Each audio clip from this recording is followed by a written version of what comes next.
This is Kyle with 1013 Music Reviews, and I'm here with metal legend Lizzy Borden. Yeah. This was a pleasure, man. Thank you very much. I appreciate it. It's great. I got a series of questions that I'd like to ask you. I went over, I did my research, and plus I've been a fan for a very, very long time. One question I always wonder with people is, what did you do to get into music? Like, what got you into music? And you know, radio was such a big part of my childhood. You know, I don't know, the radio is really what sparked my interest. I would hear things on there. It made me want to see what those bands were like. And then, so I slowly got into buying small 45s and then started to get albums. And then I saw my first concert, which was Kiss Alive. And that changed everything. That's something we have in common. Kiss was my first concert too. Once I saw that, I was like, "That's it. I don't know how that's the job I want." Was that the definitive moment? It was. That's what I want to do for a career. I was 15, and I loved the band already. I discovered them maybe 6 months before we played, and I was just out of my mind to do that. And then I begged Barbara Steele to go to the show, and my sister dragged me. We went, and it changed everything. I was like, oh my God, I want to do that job. That's the only job I want. That's great because my sister took me to my first Kiss concert too. That's great. During the 80s, there was a lot of stuff going on. And, my friend used to play you guys all the time. And at first I was like, this is different, like there's a lot of screaming going on. I wasn't sure. And then when the Murderous Metal show came, that's the album that I was like, okay, this is awesome. Did you guys, I've been watching a lot of like true crime, satanic panic, all that hype that was going on in the 80s. Did you guys ever get like wrapped into that? Like, were they accusing you of any of that? No, not really. I mean, the PMRC came down hard on us. And for other bands, it was an asset. Right. Because they got publicity out of it. But for us, we got raided by the Vice Squad many times, shut down our shows, and then we never got the press from it. So all the stuff was happening to us, but no one ever knew it. And the bigger top tier bands, they were just getting, their records were being pulled or whatever, or they were putting a sticker on it or whatever. And it didn't really actually help them. So it was one of those things where it didn't really help us. And but as far as all that other stuff, I was never into that. All my lyrics have nothing to do with any of that. Well, most of them didn't. Yeah, right. And then they just twisted it. Yeah, right. It was crazy. Yeah. None of us got into it. With one of the anthems, American Metal, do you think that, I love that song. That song's awesome. And I was listening to it, the other day, and I'm thinking, does that song still resonate today at the same time as when you wrote it? More so. And when we first started touring Europe, I didn't have the song in the set because I was like, why would anyone cheer for this? I wrote it about what was happening to this community in Hollywood and what was happening to the North American scene. We would tour all around North America, and it was the same feeling we had in Hollywood. So it was kind of a uniting thing. So I figured I wanted to write a song about that. So, but when we went to Europe, I didn't play it because I figured this is our song, and they were mad at me for not playing. And I'm like, really, you guys want it? Yes, we love it. So I put that in the show, and it kills every night. But I also put a flag from every country on one side and the American flag on the other. So it's changed its meaning. It's more of a kind of a uniting thing that works, that has the same effect in every country. I've done it all around the world. It has the same effect, even though I wrote it about a small community. It's taken on a new life, So years and years I did not play that song, and now I have to. And I'm happy to do it because everywhere we play it, people don't look at it as a small thing. They look at it as unifying. Cool. That song just sticks out as that. With the tour that you're doing now, and you have such an extensive catalog, bringing that song into the set list, is it hard to pick? You have so many songs. Like, how do you sit down and go, this is going to be a set list? So the first set list I crafted for this new show, the Midnight Thing show, was 75% my Midnight Things, and then just a couple of songs from that.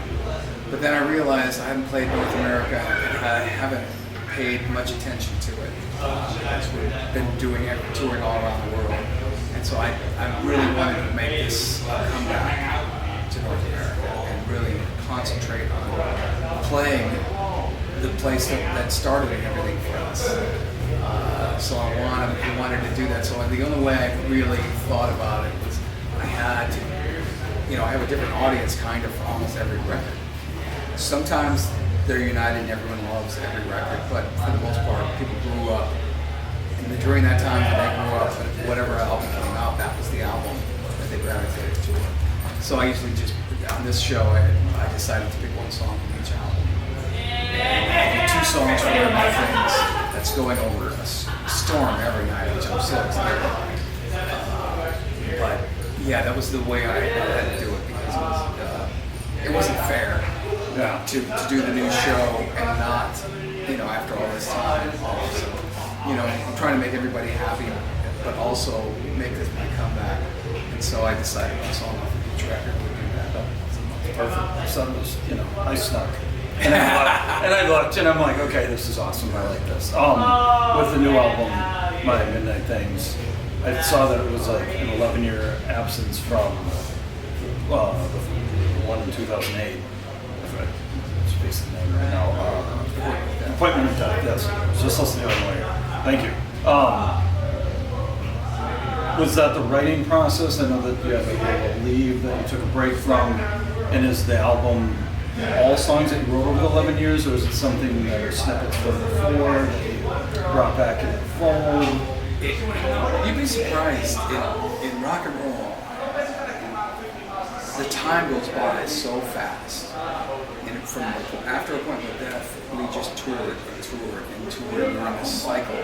And the album didn't do as well as I'd hoped. And it was the collapse of the music industry at that moment in time. And it was just bad timing to put a record like that out. And nothing happened with it. So I said, why bother making records if I can't do anything with it? So we just stayed on tour, mostly in Europe and South America and Asian markets and stuff like that. But I missed that part of that cycle. You make it, you go in, you write an album, you record that album, you create the show, you do the tour, and then you come back and start over. That was what I was used to. And when I took that part of it out, it was a terrible creative thing because you just try to create new shows based on just jumbling old songs together. So that time mostly was just touring, and I didn't think about it. But then Brian Slagle from Middle Blade, I had a meeting with him, and he just said the industry is different now.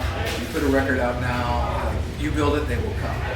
And this is the first album that's charted since Master of the Skies 1989. It's the best reviewed album I've ever had, universally around the world. So it's just like, he was right. I mean, the same fate that happened to Appointment with Death did not happen on Midnight Things. It was a completely different response. So I'm really excited about that. How did you feel? I saw that on Midnight Things. You did a lot more guitars, bass, drums. It looked like you were doing everything.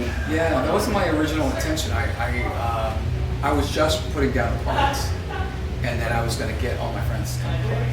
That was my original, because we've done that before. On Appointment with Death, we had George Lynch, we had Corey from Trivium, we had Dave Meniketti from YT. We just brought in our friends.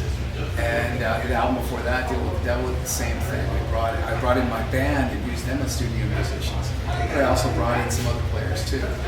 And so it was a fun way of doing it. I was going to do that on this album. But everybody I showed the thing too, they said, you've already played the perfect part. You know, I'm handing this to these amazing players who want to play on the album. They said, you're already playing the right part for the song. All I would do is re-record your parts.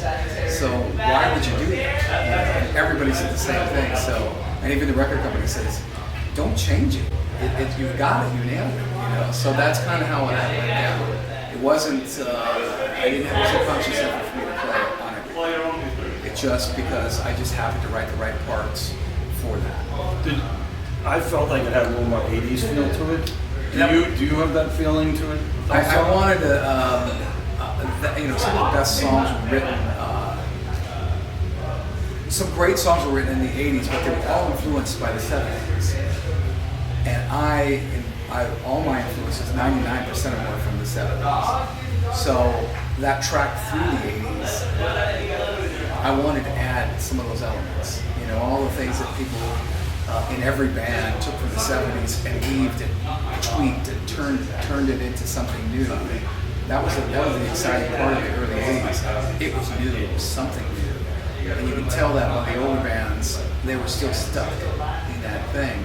And then all the young kids were doing this something new thing. And we all wanted that something new and that sound. And you know, had a lot to do with the guitars, but it also had a lot to do with the vocals and all a lot of the stuff that was created in the 70s. And it was just reinvented in the 80s. So for Midnight Things, I wanted to take some of those flavors, those reinvented flavors, and also all my influence from the 70s, and then weave them all together in this new age to try to weave all that together for something new again. You know? Well, you made a fantastic record. Thank you. Really good. So go out there and buy it. How's the tour going with Demons and Wizards? It's amazing, really. When I was first approached by the tour, I was like, I'm not sure this is going to work in North America. In North America, usually they just have all the same bands that sound alike touring together. That's kind of the mold, you know. And very seldom do you get different types of bands playing together.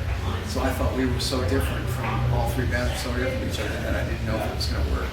But it's been amazing. I've never seen in North America an audience react so positively toward all three bands. It's just been, it's shocked me actually.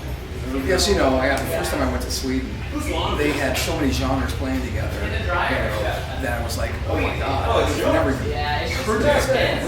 You know, it's just, and we get that exposure. In North America, they don't do that usually.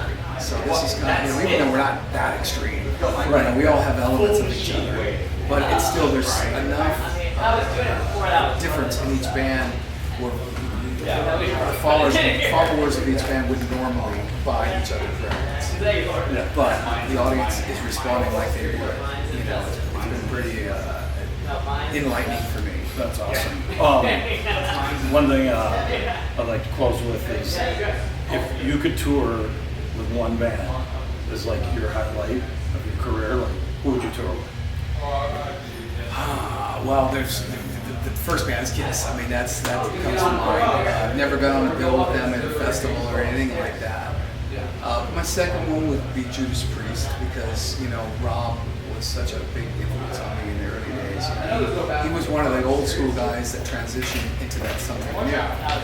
And he took Zeppelin and, you know, some of those operatic singers, you know, Freddie Mercury and all that, and then he tweaked it into this new form of music.